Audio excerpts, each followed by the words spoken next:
और as a Indian मैं बिल्कुल भी नहीं चाहता कि इस तरह के शब्दों का प्रयोग दोबारा किया जाए। सैम पिट्रोडा ने एक और इंटरव्यू के दौरान एक कंट्रोवर्शियल स्टेटमेंट दिया है जो भारत में फ़िलहाल चर्चा का विषय बना हुआ है।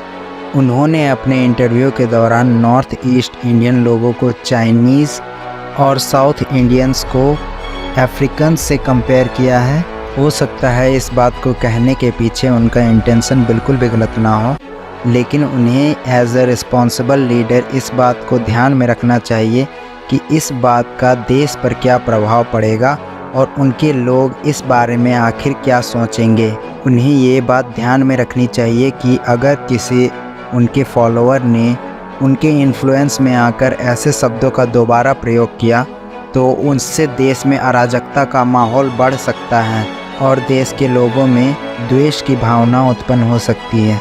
अभी कुछ समय पहले ही कांग्रेस के ही एक और नेता के द्वारा साउथ के लिए अलग कंट्री की मांग की थी।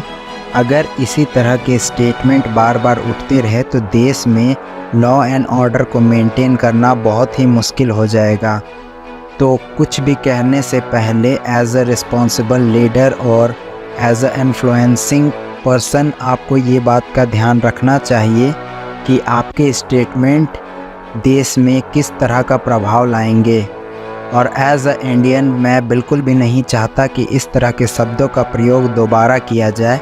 इसीलिए मैं चाहूँगा कि इस पर कानूनी कार्रवाई हो ताकि आम इंसान या कोई भी दूसरा पर्सन इस तरह का स्टेटमेंट देने से आगे से बचे।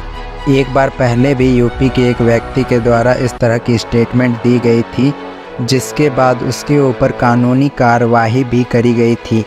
इस तरह के स्टेटमेंट किसी को मानसिक और भावनात्मक रूप से ठेस पहुंचा सकती है। इसीलिए इस बात को ध्यान में रखें कि आप जिन शब्दों का प्रयोग कर रहे हैं उससे किसी को भावनात्मक रूप से ठेस ना पहुंचे। हालांकि ये पूरी तरह से मेरे खुद के अपने विचार हैं।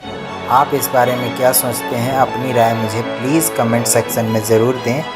और मेरी वीडियो देखने के लिए आपका बहुत बहुत धन्यवाद। अगर आपको मेरी बात अच्छी लगी हो तो प्लीज़ मुझे सब्सक्राइब करके और मेरी वीडियो को लाइक एंड शेयर करके मुझे सपोर्ट करें।